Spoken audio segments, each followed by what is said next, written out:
இது 2 விவசாயிகளின் கதை.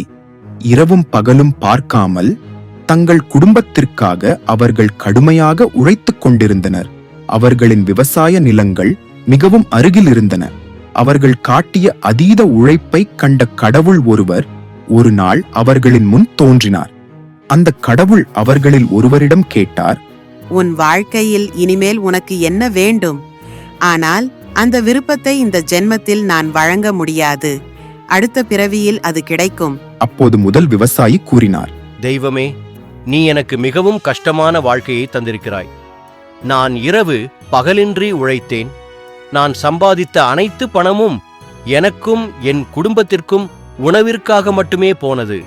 எனக்கு வேறு எதற்கும் சேமிப்பு இல்லை. நல்ல உடைகள் அணிந்ததில்லை. மற்றவர்கள் போல வாழ்க்கையை அனுபவிக்க முடியவில்லை.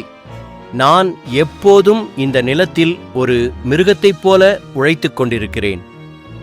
இதைக் கேட்ட கடவுள் சிரித்துக்கொண்டு கூறினார், நீ அடுத்த பிறவியில் என்ன விரும்புகிறாய்? எனக்கு அடுத்த பிறவியில் யாருக்கும் எதுவும் கொடுக்க வேண்டிய தேவையே இல்லாமல் இருக்கட்டும். எல்லோரும் எனக்கு எல்லாம் கொடுப்பார்கள்.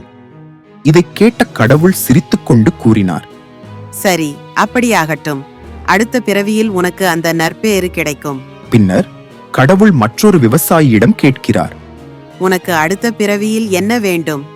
இந்த பிறவியில் கடவுள் எனக்கு அனைத்தையும் தந்துள்ளார். எனவே நான் எப்போதும் கடவுளுக்கு நன்றி கூறுகிறவனாகவே இருப்பேன்.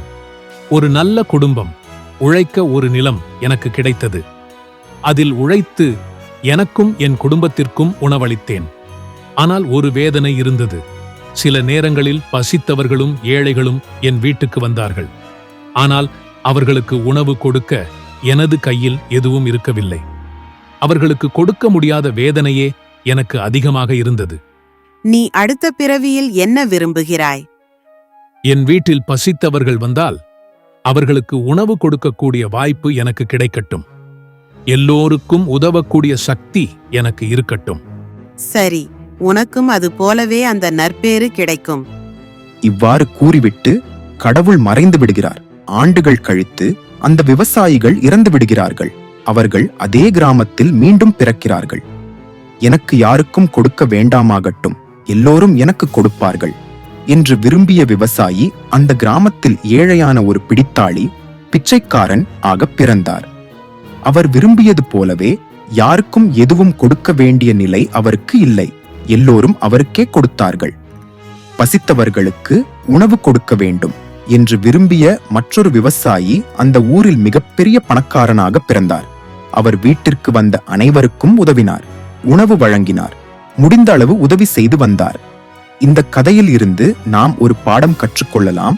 வாழ்க்கையின் சூழ்நிலைகளை நம் பார்வை எப்படி இருக்கிறது என்பதில்தான் எல்லாமும் இருக்கிறது. முதல் விவசாயி தனது இல்லாமையையும் துன்பத்தையும் மட்டுமே பார்த்தார். ஆனால் மற்றவர் தன்னுடைய பெற்ற எல்லாவற்றையும் கடவுளின் பரிசாக கருதியவர்.